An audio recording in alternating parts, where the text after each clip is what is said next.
Hello, and welcome to another episode of the Bible in 1 year with the Preacher's Husband.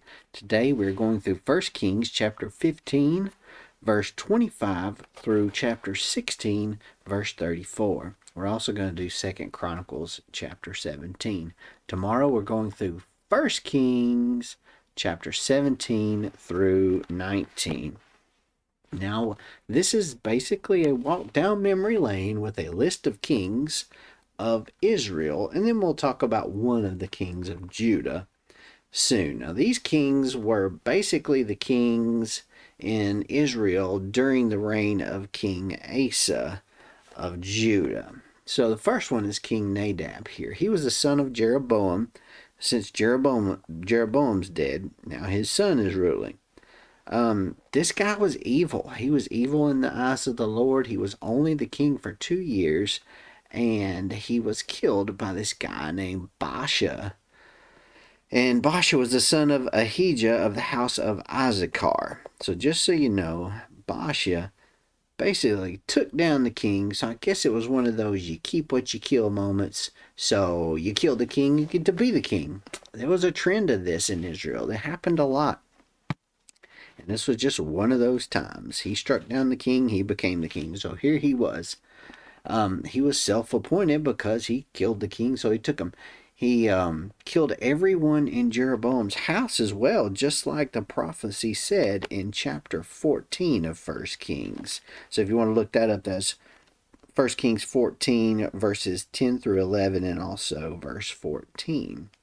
Now, during Baasha's reign, though, there was this guy named Jehu who was son of Hanani. So if you remember who Hanani, he was that one that criticized Asa in Judah. Well, his son Jehu was going to criticize Baasha. And basically, he goes on to say that the Lord's talked to him and says, "Take note, I will eradicate Baasha and his house, and I will make your house like the house of Jeroboam, son of Nebat."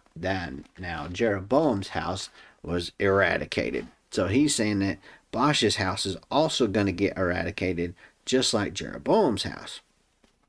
That's a scary prophecy. I wonder if it's going to be fulfilled, though.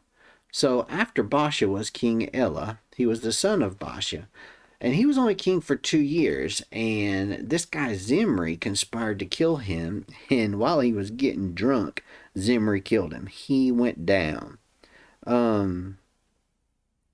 I said he only ruled for 2 years. And then Zimri, guess what? Zimri destroyed the entire house of Baasha, just like the word of the Lord said. So, Zimri killed all them dudes. And then here's Elah, who is the king. And Zimri kills him. So he killed everyone in Baasha's house. He was a servant of Elah. He was a commander of half of Elah's chariot. So talk about a real stab in the back here. After his conspiracy there, he actually was only a king for 7 days. And he was kind of a co-king of sorts with this other guy named Tibni. And he ended up, after 7 days, burning down the citadel with a fire. And he burned himself up while he was in it. Because essentially people were not really interested in him being the king.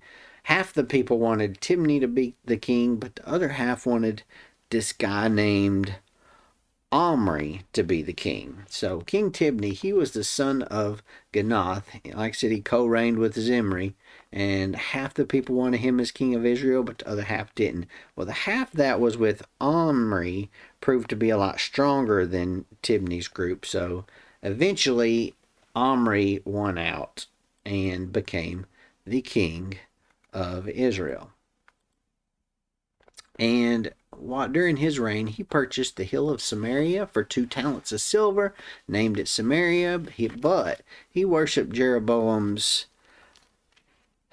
golden calves and those idols. He was an idol worshiper, but he was a king for 12 years. And once he died, Ahab took over. Ahab was his son, and Ahab was an interesting character. He was super not good. Some people say he was probably the most evil king in Israel to ever reign in Israel. He reigned for 22 years. He married this chick named Jezebel, who was the daughter of Ethbal, the king of the Sidonians, and they worshipped Baal together. They built an idol, a temple to Baal, and did all kinds of sacrifices there. And Ahab did more. It says here in chapter 16, verse 33, Ahab did more to anger the Lord God of Israel than all the kings of Israel who were before him. During his reign, Hiel the Bethelite built Jericho. Now, this is where things really got interesting for me. At the cost of Abram, his firstborn, he laid its foundation, and at the cost of Segub, his youngest, he finished its gates according to the word of the Lord he had spoken through Joshua, son of Nun. The word of the Lord said that these guys were going to die. Well, of course he did. It was actually Joshua chapter 6, verse 26. If we go back and read that, it says in Joshua 6:26, at that time Joshua imposed this curse.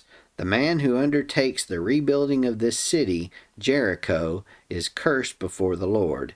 He will lay its foundation at the cost of his firstborn. That happened. He will finish its gates at the cost of his youngest. And that happened. So here we are with more prophecies being fulfilled. The Bible is just full of this stuff, and it's amazing how cohesive and how each of these prophecies is fulfilled as we go through each of these. So that is Ahab in a nutshell. And then we're going to go to 2 Chronicles, and we're going to go to chapter 17. This is about Judah's king. So we're jumping from way up yonder in Israel down to Judah to King Jehoshaphat, who was reigning during the time of King Ahab. We're only going to get a light introduction today to Jehoshaphat, but he was a good guy. He would actually walked in the ways of David. God was behind him. He did not worship the Baals. He actually came up with an education plan. Within about the third year of his reign, he sent his officials to teach in the cities, and the Levites, they taught throughout Judah. They had the book of the Lord's instruction with them, and they taught people about God. That was exactly what God wanted him to do. And he started building up a very strong military. In fact, if my numbers are accurate as I add up these, he ended up with 1,160,000 warriors. So far, that is the biggest army that I remember reading about so far. We had the Cushites that had a 1,000,000-man army, but this is 1.16 million men army for King Jehoshaphat. Now, we will read more about him later. He's just getting started. So I hope this has touched you. If it has, click the like button and the subscribe button. And, of course, click a little jingle bell so you can get notified the next time I upload a video, which will be tomorrow, for another episode of the Bible in 1 Year with the Preacher's Husband. If anything else stuck out to you, put it down in the comment section. Let's talk about it. We'll see you.